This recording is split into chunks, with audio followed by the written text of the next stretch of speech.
Welcome to episode 13 of What Do You Think, Utah? I try to come up with some kind of a clever title for these episodes, and so this one is Who Will Stop Porn-a-Geddon?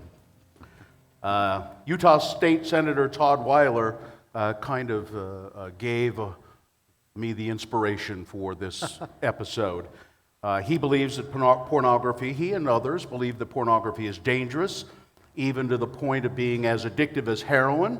Senator Weiler was able to convince his colleagues in the legislature to declare pornography a public health crisis. The porn resolution that Senator Weiler was able to get passed claims that pornography affects brain development in young people, can lead to sex trafficking, infidelity, a generation of young men who don't want to get married. They'd rather stay at home with their porn. The resolution calls for education, prevention, and research into the epidemic of porn. It also says that Utah should seek some unspecified, at this point, policy change with regard to pornography. The resolution has no force of law, but it could lead to efforts to ban things considered harmful. There are those who take issue with Senator Weiler and his colleagues who voted for the resolution. Some researchers say that there is no evidence that pornography is harmful or in the least bit addictive. Some say that resolutions like Senator Weiler's are hypocritical when legislatures are unwilling to fund or otherwise support public health programs that seek to stem the growing numbers of sexually transmitted diseases or effective sex education in public schools. Porn addiction may not be a reality, but drug addiction is clearly a public health problem toward which not enough education or funding has been allocated, according to people who would be critical of Senator Weiler's resolution and the state of Utah passing that resolution. Our guest, Todd Weiler, raised in Chicago suburbs, lived in Germany for a couple of years. We haven't really looked very deeply into why he was in Germany. But 2 years might be a clue. He married Elizabeth Gordon. They have 4 children. He has a business and law degree from BYU, and he graduated cum laude from the J. Reuben Clark Law School. That's BYU, isn't it? Yeah. Todd litigated with several downtown law firms for 15 years and is currently LSI's senior vice president and general counsel. Before joining the Utah Senate in 2012, Todd served on the city council, was chair of his local chamber of commerce, and you can see he's always been very community and politically active. Senator Todd Weiler, Senate District 23? 23. You're good, Bill. Rob Butters, here to my immediate right, an assistant professor and chair of forensic social work and director of the Utah Criminal Justice Center at the University of Utah College of Social Work. He teaches advanced practice courses and research in the graduate school. Dr. Butters researches crime, delinquency, specialty courts, sex abuse and assault, and evidence-based practices. I don't really know what that means. Doing the right thing with the right folks. I see. He also speaks locally and nationally on forensic social work and the welfare of children and families, and he has done a lot of work with sex crimes and that sort of thing. Yes. Particularly among young people. Yep. Dr. Butters is on the executive board of the National Organization of Forensic Social Work, clinical director of Life Matters Counseling and Health Center, and is on track to be a tenured professor at the University of Utah. Fingers crossed. Pamela Atkinson. Probably I have the shortest bio here of any of them for Ms. Atkinson because I think her reputation speaks for itself. Pamela Atkinson is primarily known, her work with the homeless population and dealing with that, but she is also the board chair for the Utah Coalition Against Pornography.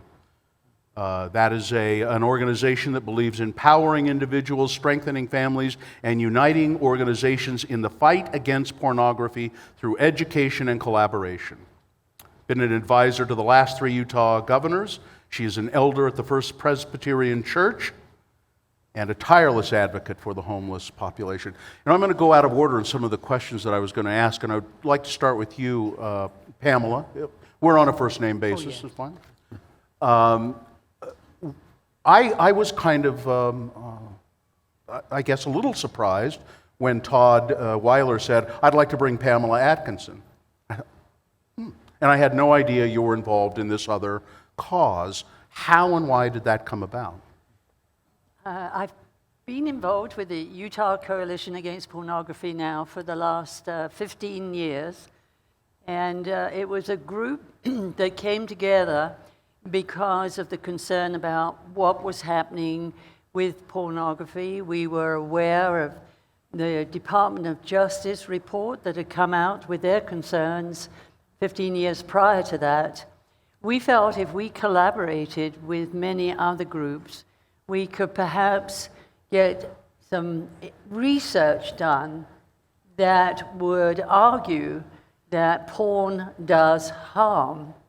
And the more we've got into it, the more concerned I've become about it because of what's happening to children as young as 8 or 9, what's happening to our teens and young adults. And I think that came home to us last March. We had the Utah Coalition Against Pornography, our annual conference, and we had 3,349 people came, many of whom expressed concerns about what was happening in their families, in their neighborhoods, but particularly what was happening with their children, the accessibility and the availability of porn with all of the increasing number of electronics. Senator Weiler, the resolution that you sponsored that was subsequently passed by the legislature called porn an epidemic, and it also said that just some of the items in the resolution, pornography is contributing to the hypersexualization of teenagers and even younger children, prepubescent children. Pornography exposure often serves as children's and youth's sex education. They get their sex education from porn rather than schools or parents. Pornography equates violence towards women and children with sex and pain, with pleasure, and increases the demand for sex trafficking, prostitution, child sex abuse images, so forth. And pornography is linked to the lessening desire in young men to marry. You took a lot of your research from an anti-porn group. You quoted them a lot, the National Center on Sexual Exploitation. Yes. Which is a large anti-pornography group.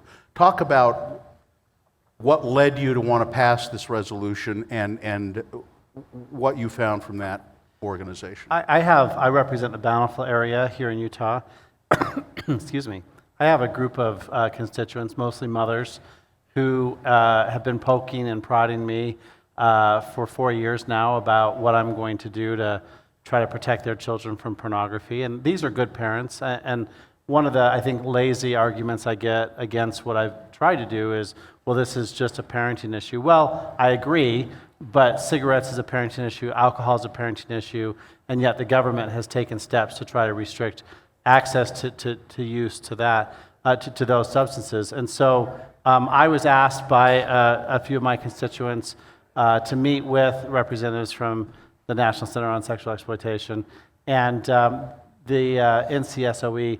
They held a symposium in Washington, D.C. a year ago this month at the U.S. Capitol, and they had a number of PhD types present papers and speeches at this symposium, and it was called Pornography, Public Health Crisis.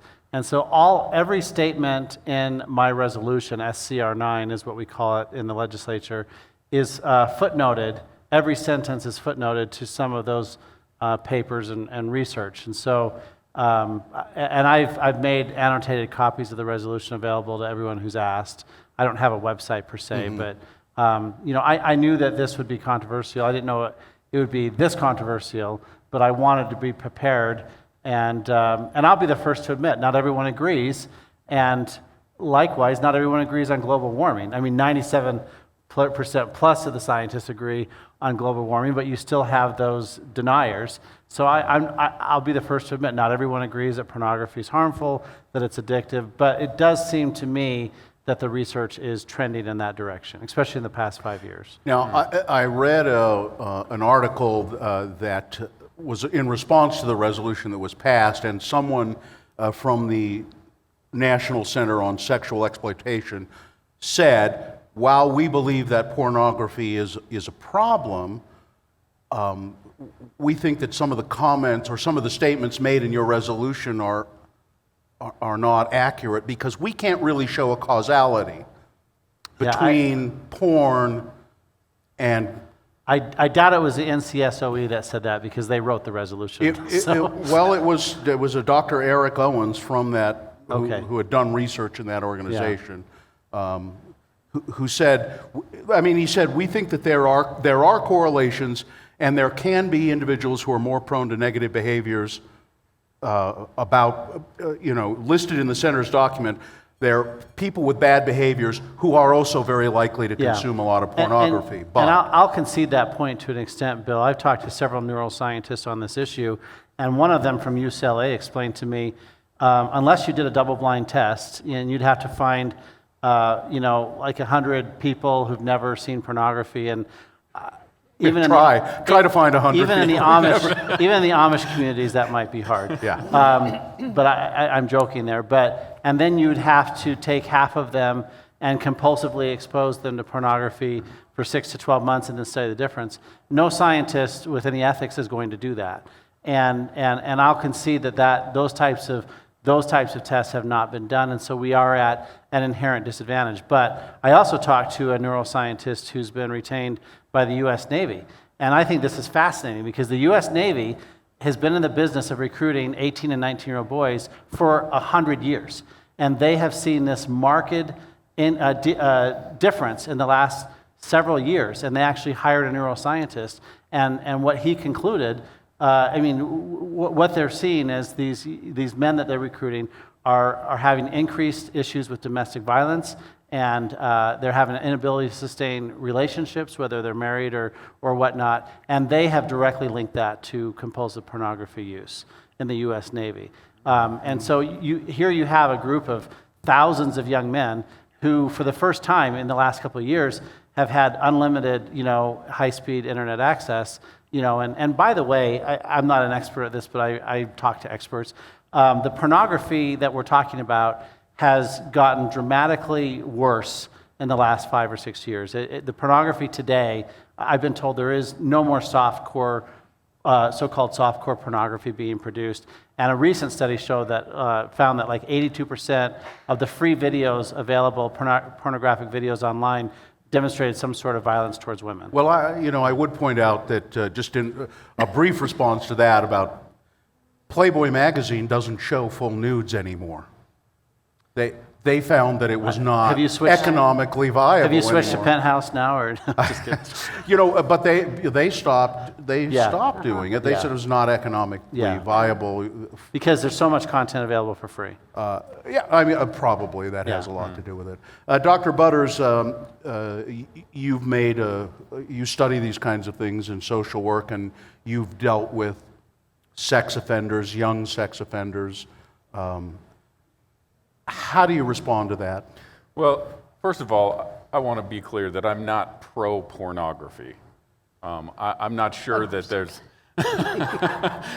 So let's get that out there. But I am a researcher, so I'm really glad we're talking about research, because my issue with this resolution is the fact that, first of all, I think we need to be careful when we call something an epidemic or a public health crisis, because there are things that actually are public health crises. Zika virus, teenage suicide, there are. Domestic violence, sexual assault, childhood poverty and obesity. There's lots of things that are really important.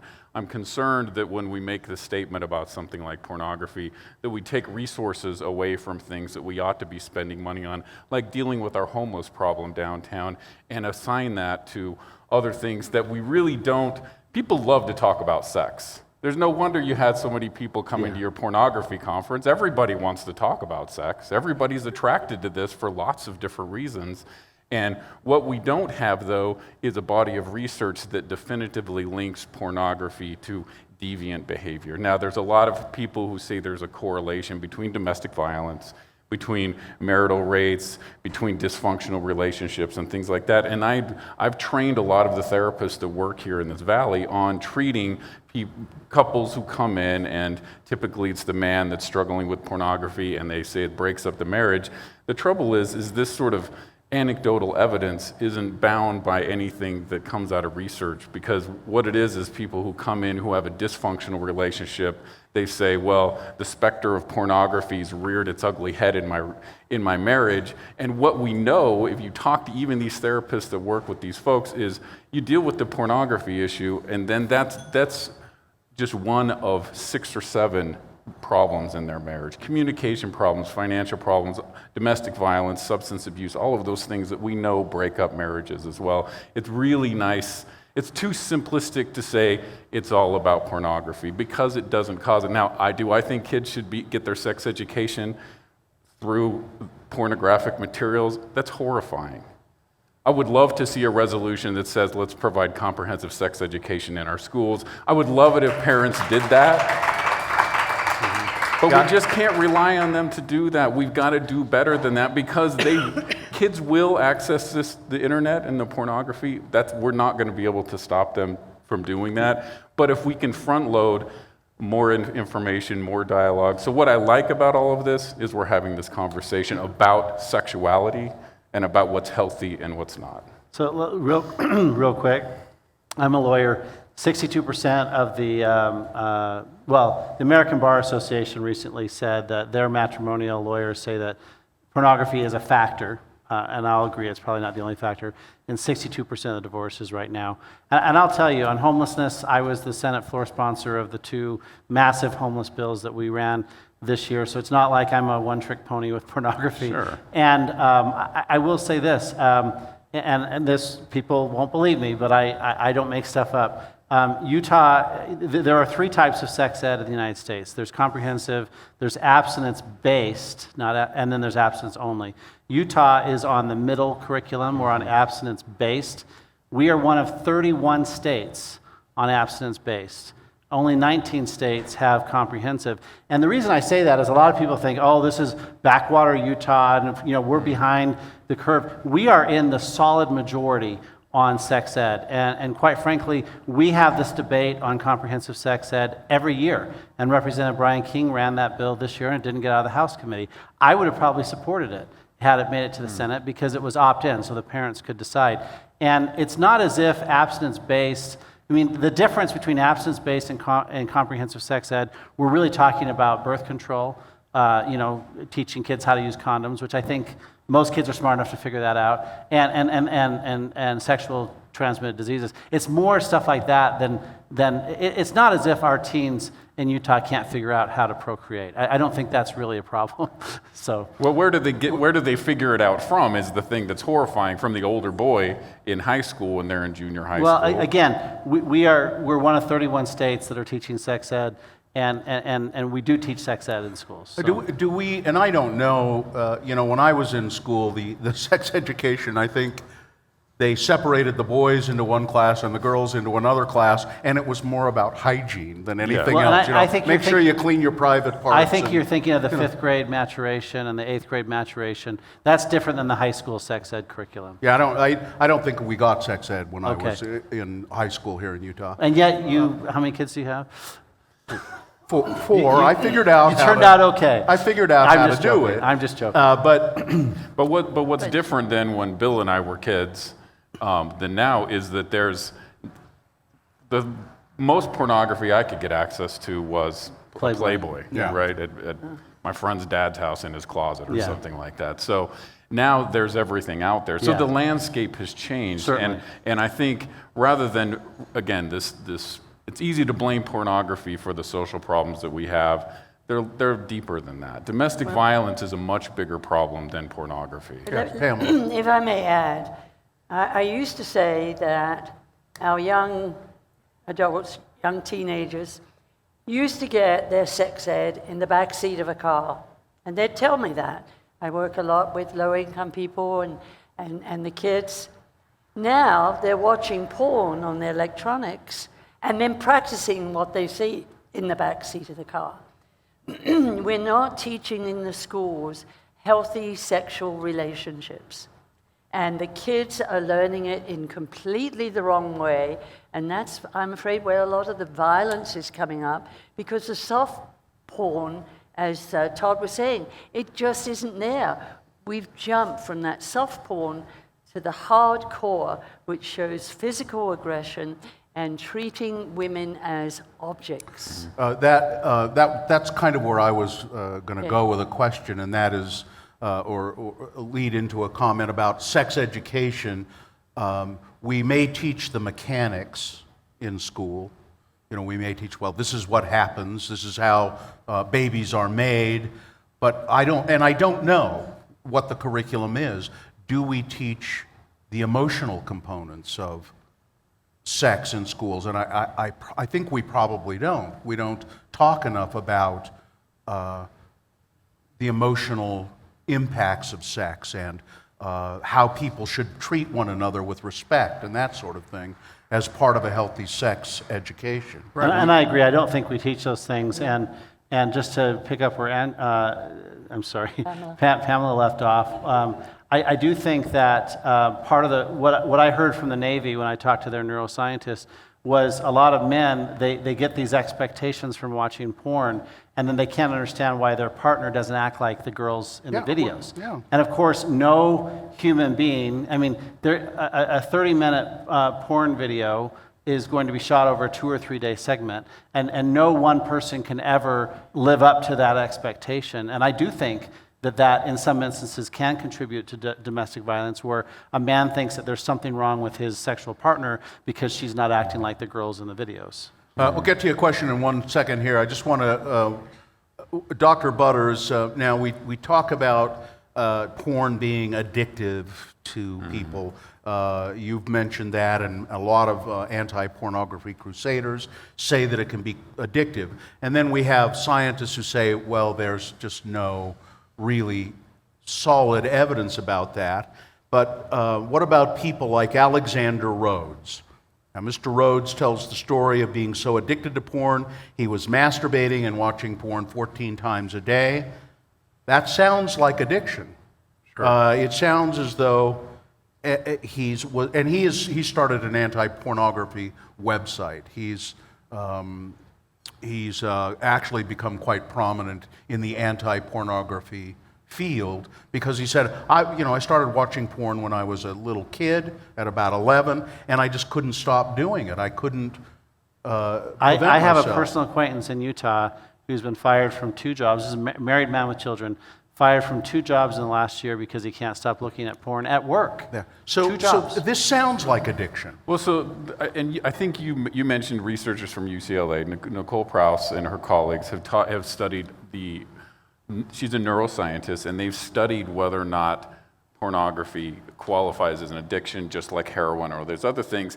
And we have very solid medical neuroscientific evidence that it activates the brain differently. The cascade effect that happens when you use methamphetamines or heroin or other drugs is different than what happens in the brain when people view pornography. We have these things called attentional bias tests that we use in psychology, and what those show us is when you are addicted to a substance or something, it activates a certain part of the brain, and that just isn't present in Dr. Prouse's research. So I would argue, my colleagues like Dr. Prouse and myself would argue that it's not an addiction. What we have is your personal acquaintance, this gentleman, probably has a very compulsive personality. My bet is that they are very compulsive about many things in their life. And here's what happens.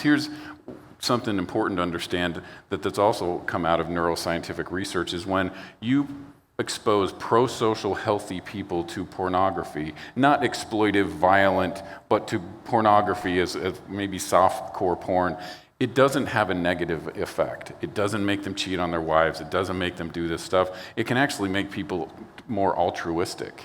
It can actually make them be more open in their lives sexually with their partner. What happens when you expose deviant people to pornography? We all know what happens. And that's, unfortunately, most of the research that comes out is studying sex offenders. Ted Bundy. Yeah, Ted Bundy, that pornography, that made me a serial killer. He said, that's what made me a serial killer. Gene Abel did research 30 years ago, and he asked a group of sex offenders if they'd been sexually abused, and guess what they all said? Yes. Yes, and so even now we have this, we perpetuate this myth about sex offenders that they've all been sexually abused. That's just simply not the case. We have an epidemic of sexual abuse, and if every single one of them turned into a sex offender, we'd have a very dangerous world. But I would like to add, Dr. Donald Hilton et al. Have written an incredible rebuttal to Dr. Prowse's research and have shown the incredible research that's gone on to show that it is an addiction. And they have the MRI scans and all kinds of research and other things to show that people are addicted. The examples that both Todd and Bill gave, multiply that by millions. And that's what we're looking at. And it's people whose lives have been ruined.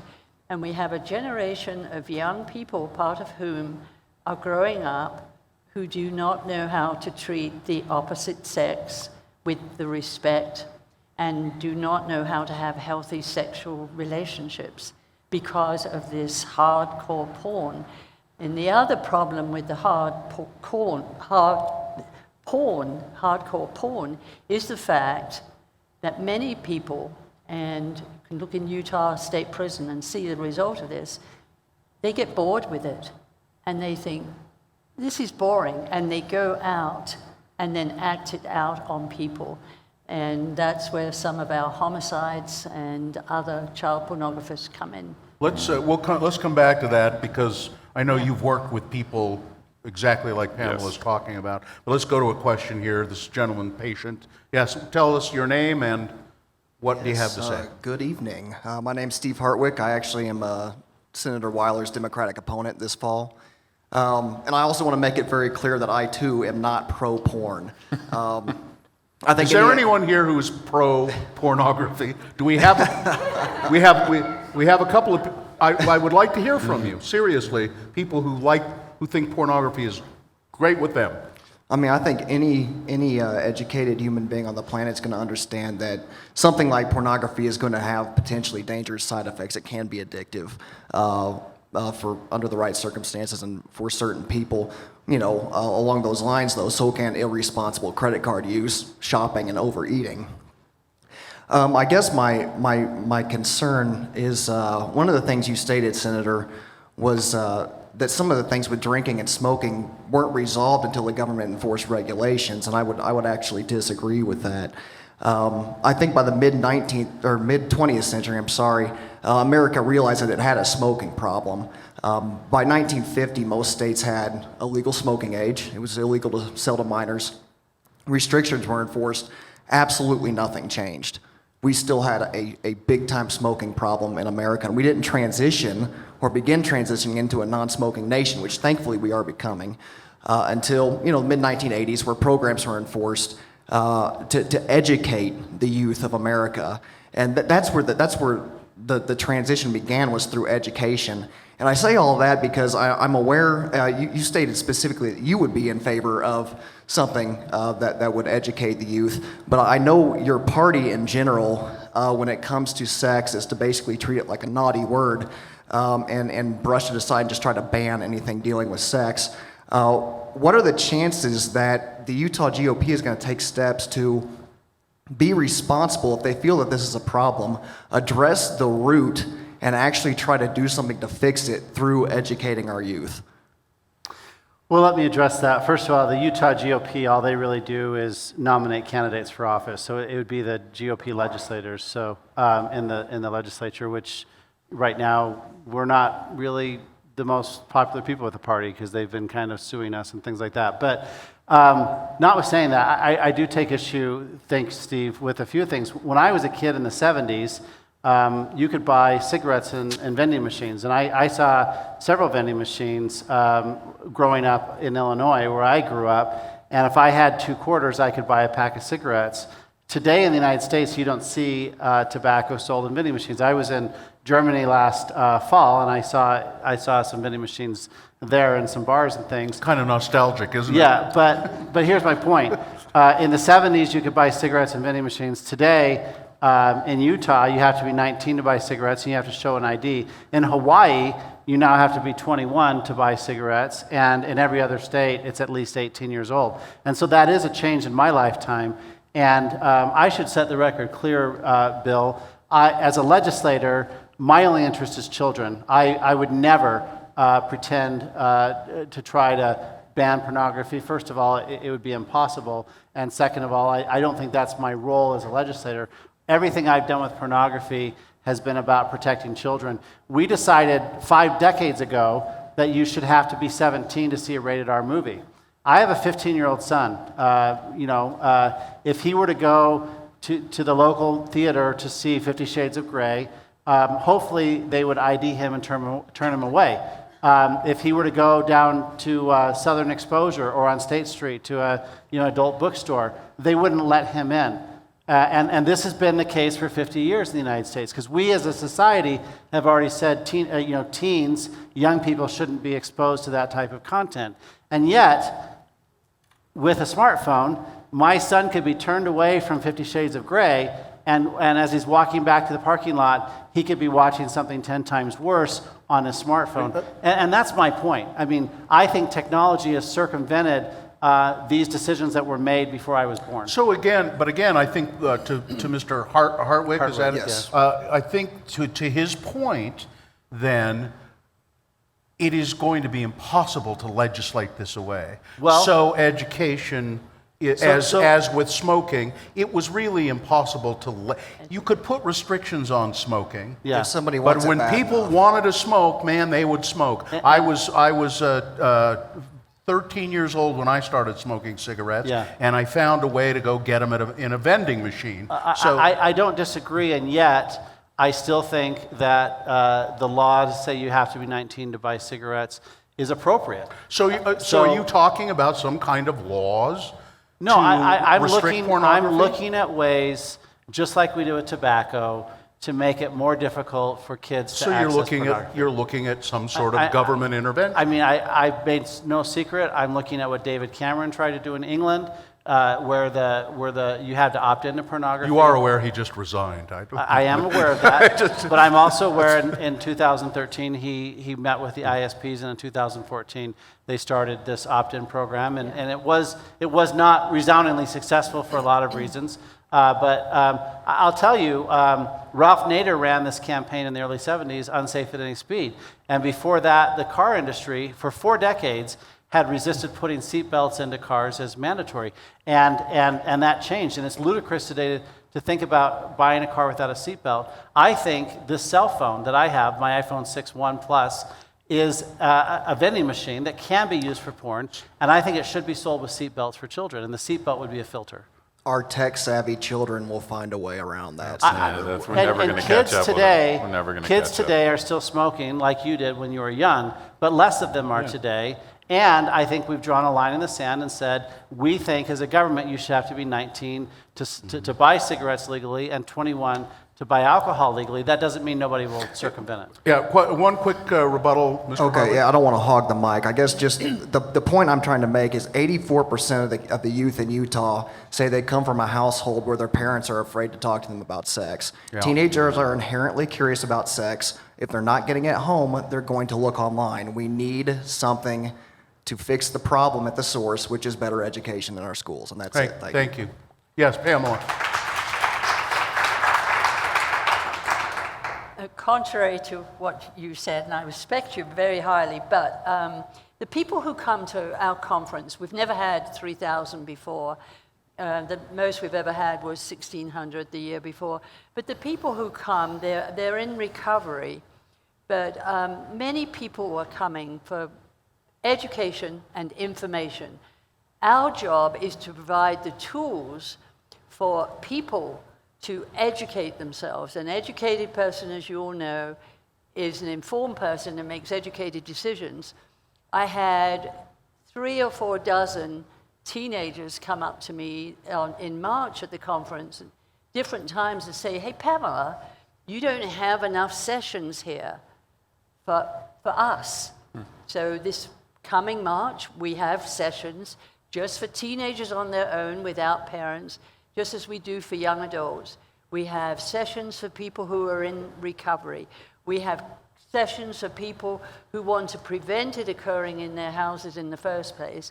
But we have sessions for people who just have a lot of questions, as I'm sure everybody does. But it all boils down to, why are we not educating our young people at an early enough age? Yes. In the Agreed. schools with the help. Agreed. Pamela, At home as well. Yeah. Yes. as well. what is the organization? Utah Coalition Against Pornography. You can go to our website. It's utahcoalition.org, and it'll show you an incredible number of resources and how we're trying to share that information and let people know where they can get for help. I, as chair, get phone calls from people saying, we need help. I have a 16-year-old, and there are so many resources available in our communities. And Bill, utahcoalition.org, there's a lot of videos about porn, but not what you're thinking, so. Hi, okay, I'm Janie. I'm from Bountiful. I'm really annoyed, so that's fine. But my couple things I'm annoyed with is a few things. One, I don't think anybody's against research with pornography. I mean, because one, we can find that it is actually really healthy for some relationships, and it can teach you how to be more open, and it can be an exciting thing for couples who are married or whatever. Also, so it doesn't mean just because research means bad, it can be a good thing.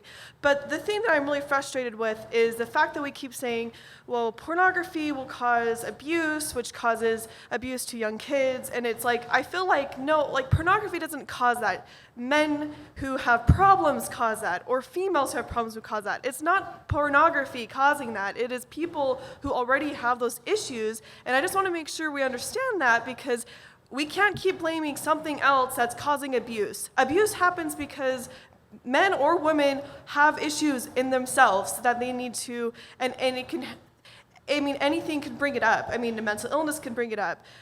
Drugs can bring it up. You know, financial stress can bring it up. So I just don't like that, and I don't know why we keep saying that. Good. I'd Yeah, love to respond to that.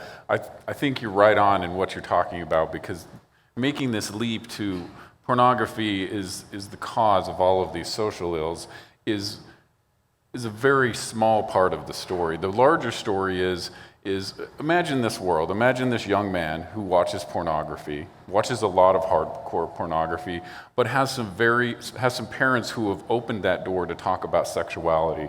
And he comes home and says, your 15-year-old son, after he's turned away from Shades of Grey and then downloads some explicit porn, but he comes home and he says, Dad, I watched this porn and I have some questions about it. I have some questions about how they're treating women in these pornographic movies. I have questions. I was very attracted to it. Does that mean I'm bad?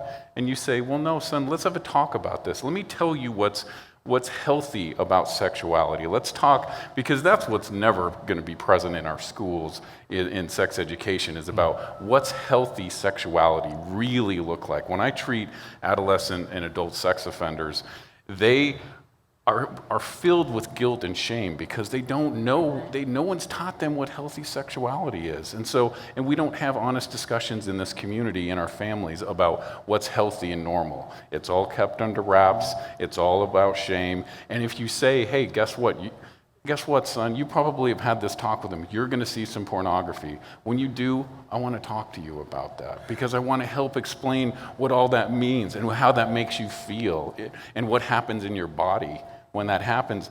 What happens then is this young man got the information he was looking for. He's going to see pornography again and again. But when he comes back to a healthy parent, when he comes home to see you treat your wife in an egalitarian kind of relationships with respect and kindness, when he sees appropriate affection at home, that's what counteracts all of this evil of pornography. So if we want to talk about the cure to that, it's about helping these kids have pro-social things modeled for them. Is what you're saying, just to cut to the chase, that maybe the really bad thing about pornography is not that it causes all of these societal ills.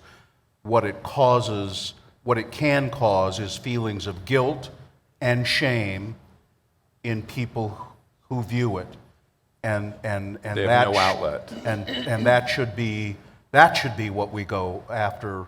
Perhaps is don't feel guilty or shame about this, because you're having a normal human response to what you're seeing, and understand that what you're seeing, as you have indicated, Todd, is not reality.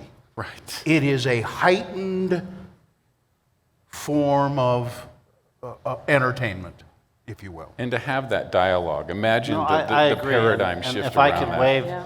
my magic wand and make every parent be like that, that'd be wonderful. And I agree with what your sentiments, but I think Pamela had a response to the question. I mean, okay, well, I'll respond later. Pornography I was listening to is what you were often saying. used Yeah. to condition children by perpetrators of sexual crimes against children. It's often used to condition people into human trafficking. It fuels the prostitution industry, which also then fuels the sex trafficking industry. And I'm not going to sit here, even though I'm not advocating a ban on pornography for adults, I am against pornography that's depicting children. I'm not going to sit here and pretend like pornography is a wonderful addition to our society. I know there are marital couples that say that their sex life is enhanced by pornography. Good for them. But I do think if you tally up all the good and bad about pornography, I think the bad is going to clearly outweigh the good. Isn't it interesting to think about, though, the reason pornography, I mean, some people say pornography helped the internet develop. That's how prolific it is. And there's a reason that people have such an appetite for this fantasy, for this world of sexuality that's unattainable, it's safe.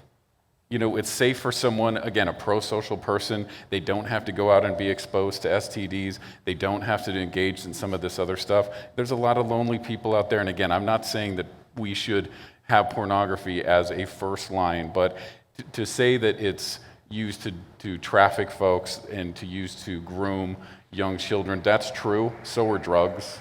Drugs are a much bigger problem than pornography. And again, to get back to what I want to say very clearly is there's an opportunity cost that we lose when we focus on pornography as opposed to some of the larger social ills that really impact us. What about dating violence education? If we want to address how boys treat girls in schools and grow up and become domestic violence offenders, let's get a dating violence curriculum in schools. Let's address that problem directly. We've actually done that. Yeah, so let's continue to do that rather than saying it's about pornography. The It's wonderful about thing violence. is we can do more than one thing at once. And everything you've addressed, the Utah legislature has addressed, and we've addressed pornography. But So- one of the differences between addiction to drugs and alcohol, people can detoxify the body of drugs and alcohol to a certain point. Once an alcoholic, always an alcoholic. We always remember that. With pornography, you can't detoxify the images in the brain. And anybody who's addicted will remind you of that those images, they stay there, and you can be sitting having a conversation with somebody and the images are right there. And that's part of the problem of not being able to help people get rid of all of those images. You can help them deal with those images. Well, we're talking about pornography now again as an addiction. Right. And there have been, I guess, studies where they you say it might be unethical, but they've done it, where they show people pornography and scan their brains. But not people that have never seen it. I mean, Right, this And- double-blind kind of and study. and it does in fact, I guess, demonstrate that it floods the brain with dopamine Sure. when you watch pornography. Right. And dopamine is a chemical that causes pleasurable feelings in your brain. A high. Sex is pleasurable? Sexual, what? Yeah, well, that's what I understand. That's I seem to remember what the it. researchers say. It gets you high. But it gets you high. And drugs will do that as well. Sure. They'll flood your brain or out with dopamine. So So how does is exercise. So does exercise. So does the big it? accomplishment. And there are people who say they're addicted to exercise. You can't exercise enough to get the dopamine that you're getting from these other substances. But I just, so how is it that it is not addictive? If it does the same thing that these addictive substances do. Well, that's a great question. I mean, the dopamine does not equal addiction. We get dopamine from lots of different things. We get dopamine from having a successful experience. What these neuroscientists, I think, my read of the research, is that the pathway is different. There's the same pathway, this cascade of dopamine and these different effects that happen in the brain when you're addicted to heroin or methamphetamines or cocaine. That does not happen. There's a different pathway. There's not this attraction, this sort of, I guess, in a layman's terms, what happens when you develop an addiction is you just have this immediate attraction and arousal towards that stimulus. If you show an alcoholic a bottle of liquor, they are attracted to that. And we can test that in psychological testing. When we do that with people who've been exposed, self-report having problems with pornography, they don't have that same attentional bias towards that. That's my read of the research. So it's just different. I'm not saying people can't be compulsively use it. I think that it does interfere with, if overuse can interfere with healthy, normal relationships, I surely don't think kids should be exposed to it. They are, and I think we have to just talk to them about that. But I think that it can be dangerous. Yeah, Dr. White. My name's Paul White, and A little closer. One of the things I would echo also is the education, the idea of, I would say, age-appropriate comprehensive sex education, not waiting till high school, but starting even earlier than that. But my question, then I'll tell a little reason why I'm asking. You're talking about pornography. So how do you define what is pornography? The reason I ask that, it has been now almost 30 years since the Meese report, the Meese Commission on Obscenity. And when I was in college, it was right after that happened, I took a short-term class for a month it was a sociological class called The Cultural View of Obscenity. We discussed pornography, we viewed all kinds of different materials. I remember one of the most fascinating discussions was when our sociology professor brought in medical books. We're looking at these medical books. There are drawings and pictures of nude children. We're looking at this, and then he goes, "Is this pornography? Is this obscene?" We, all 12 of us, say to a person, "No."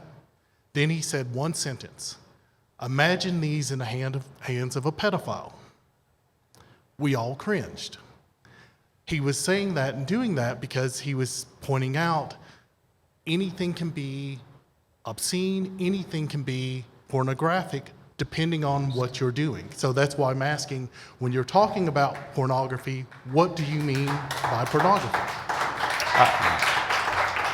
I get this question a lot, and in Utah, several years ago, we passed a statute called Material Harmful to Minors. And again, everything I'm doing as a legislator is solely geared at children. And so you can read through this if you want to Google Utah Code, Material Harmful to Minors. It is very explicit. It's kind of like reading the Song of Solomon in the Old Testament, but it's one of our state laws. And so we've actually defined that in Utah, and I don't think those drawings would qualify. But your point is well taken, and the United States Supreme Court issued a decision decades ago called Miller, and basically, everyone has this, I'm a lawyer, everyone has this idea that pornography is legal. Well, it is if it's not obscene, but for 30 years, we've been unable to define what is obscene, and you have the famous quote from the Supreme Court justice saying, I know it when I see it.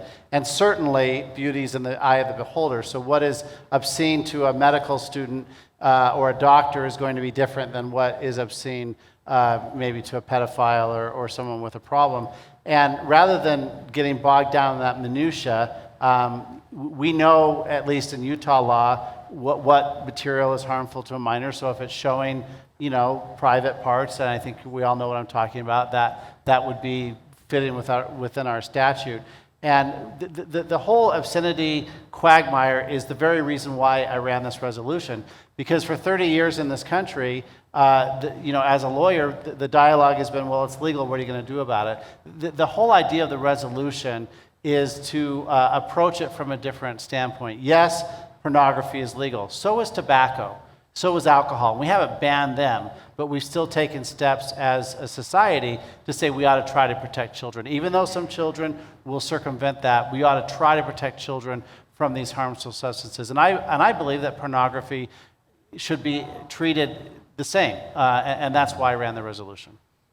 So you're talking about regulation, governmental regulations For children. of For some children. sort. Yeah. Just like we do with tobacco and alcohol and many other things. But then again, the point is made that the only thing that is really cut down on tobacco, smoking tobacco, is not the, age 19, is not the lack of vending machines. It's not even probably taking, as Utah Senator Frank Moss, a good Democratic man, did back in the 60s. He's the guy who's responsible for getting cigarette advertising off of television. Those things have all been done. However, research would indicate that really what has cut the smoking rates is education. None of that government regulation. And I'm not suggesting we shouldn't do both. I would agree that we need more education. Can I use an example from the sexual assault area? What we as a society have done is decided that the danger of sexual assault comes from these dangerous sexual predators, these sex traffickers, right? That's typically what people, when you think about who's sexually assaulting people, who's trafficking people, we think of these really dangerous, monstrous kind of folks. Mm-hmm. So we pass all sorts of laws. We decide we register sex offenders. Now we know where they are. You can look them up on the internet. You can find out that person lives 2 streets over. Don't let your kids walk past their house. What do you think the research shows about sex offender registration and the effectiveness of preventing sexual assault and sex abuse? 0 effect. You want to know why? Is because over 90% of the perpetrators of sexual assault and sexual abuse are not the scary person jumping out of the bush. Guess who it is?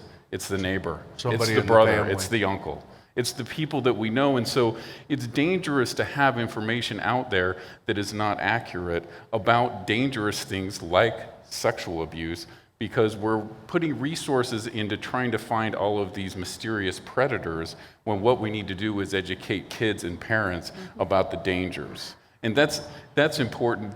Sex offender registration, the politics around that are very complicated. It just doesn't work because we're focusing on the wrong people. We're focusing on this very small percentage of people who are these folks that are on the registry, as opposed to doing education early about what's really dangerous and about what's healthy and what's not, and teaching kids to trust their instincts when someone makes them feel uncomfortable and makes their tummy upset. Even if it's Uncle John. Even if it's Uncle John, and Yeah. teaching kids it's okay to say no to parents, teaching them to understand what's healthy and what's not. We don't talk about that. Can you imagine the world in which we could say, hey, it's okay, when you're 12, your body's going to start changing. Not that horrible, and I just went to my son's 5th grade maturation program, and I thought, oh my gosh, if that's all the information these kids are getting and they're not getting more than that, no wonder they're confused.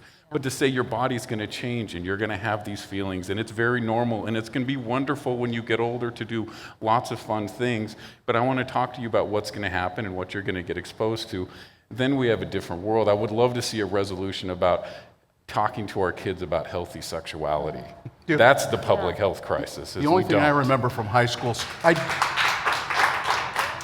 I do remember something from high school sex ed. We did have a class in high school. Again, they separate the boys and the girls, and it was the football coach, I think, who was in charge of the boys to talk about sex ed. And the one thing that stuck in my mind that he says is, "Don't ever hit girls in the boob. They're as sensitive as your nuts." What high school did you go to? He's long gone. He's long gone. You know what my takeaway from my son's maturation program, the best advice that they could give the boys in there was that when you have a situation in class in which that your body starts to feel something, put a backpack in front of you as you walk. That was Really? that was the Yeah. best information they could give these kids about about how to. advice for a fifth grader. Really, no, it's not. I It was wish actually someone the would've only told me thing that was useful. The rest of it someone was would've about. told me that in fifth grade. But I should say to you, a lot of parents say, my parents never talked to me about it. My kids can learn the way I did from other people. And that's the dangerous thing that's Yes. happening, because people are not accepting that responsibility, and the schools aren't, and if the parents aren't, we're back to the back seat of the car and the electronics. That brings me to, and we've got to kind of wrap up here. If there's somebody who wants to get a final comment or question in, hurry and do that. But so that brings me to just this kind of overall philosophical question about all of this. We seem to be really afraid of this as a society. Your resolution was echoed in the Republican National Convention platform. Yeah. They talked about it in much the same way you did. There is a fear that we are experiencing Porn-a-Geddon, that there is an epidemic of porn here, and that it's going to destroy society. Why are we so afraid of it? You know, my resolution, if nothing else happens, I think it's gotten a lot of people talking, which we're doing tonight. I was on Chelsea Handler's Netflix show 2 months ago, which 1 million people saw. My resolution was talked about by Whoopi Goldberg on The View and Piers Morgan on The Doctors, and it's been in papers all over, newspapers all over the world, and not just the country. I never expected any of that when I ran this, but I do think it's gotten people talking about it, and if more parents are talking to their kids about pornography, or if one more parent talks to their kids about pornography, I'll count that as a success. But I do think we need to, however, and if I played a small part in that, I'm grateful, but we need to make it safe to talk about pornography in the homes. And I agree with exactly what you said. Every parent should be talking And to kids about sex. porn. We're really coming And down to sex. the And end sex. here, so let me try, and then I want to go back to that same question if we can. If we have time, but what's your name and what's your question? My name is Michelle. It's one thing I've noticed throughout all of this is that there hasn't been a distinction of porn itself. It's all been clumped together. It's all just been porn. There are different kinds of porn. And I think a lot of the porn that most people are against, of course, is the violent objectification of women. And yes, I see that as harmful. And Senator Todd Weiler, how many times have you pulled aside your son and talked to your son about rape, or talked to your son about treating women? Because there's been many, many times. My parents have pulled me aside. My boyfriend have pulled me aside and has talked to me about keeping myself safe. There's no dialogue in our culture where the men are pulled aside and said, and are told and talked to, don't rape women, don't treat women like this. This isn't right. There is no dialogue like that at all. Not in our schools, not at our churches. It's an awful double standard. Yes. Where women are told, here's how you keep yourself safe, not young men are told that. That's awful. It's Victim just blaming. awful. Yes. And then there is some porn that I think can be very bonding between couples, that is more healthy. But the objectification of women, the violence toward women, that's not where we should be going. That's not what we should be upholding. And I can kind of see that leading into sex trafficking, but in my own opinion, I also believe that sex work should be legal, because with sex work being legal, it can be protected. We have brothels where women are protected, they are tested, and women are safe, where if they're running around the streets, they're not. Now you're talking about something that probably, Yeah, but you know, there's the blaming of pornography to human trafficking, and I don't think porn can be blamed for that. all right, thank you. all. Thanks. The fear that that people experience, maybe that's the epidemic that we're experiencing with porn, that the fear that it causes. Any comment on that, Pamela, in the closing moments? I think, and I would challenge everybody here, we do not have enough conversations about what has been learned, what we can do as individuals and as a community. And I would like to challenge everybody here to make sure that you tell 10 people that you know what the conversation was tonight, and to go online and learn more about what Todd has been saying, what you've been saying, Dr. Patterson, and what we've all been saying. But educate yourself more and educate your friends more so that you know the dangers of pornography, but that the children, for whom we're all responsible, know what to avoid and know what is a healthy sexual relationship. One quick final response? Well, I'm really pleased to have this conversation. And, you know, if your resolution, which I am worried about the magnification of pornography into a public health crisis, but if it does stimulate the conversation that parents are having with kids, if people get education about what healthy sexuality and pornography is and is not, then we're heading in the right direction. I encourage people to not just rely on the anecdotal evidence and to really look at the research. And you're right, there's researchers having a debate out there, which I love. That's the scientific method, and we're going to get to the bottom of it. And so if we get more money for research as a result of this, unbiased research, unpartisan research, then I agree with that. Thank you all for being here. If you can tell your friends that they can see this program if they go to thinkutah.org. The audio of this program will be posted online, and I believe the video also will be posted online. I want to thank our panelists, Dr. Rob Butters, Senator Todd Weiler, the delightful Pamela Atkinson. Thanks to Jen and everybody here at the 50 West Club and Cafe, our technical staff, Dave Peterson, Trent Anderson, and Matteo Coletti. This program was produced by Dylan Allred and Corey O'Brien. I'm Bill Allred. Thanks for joining us. We'll see you next time.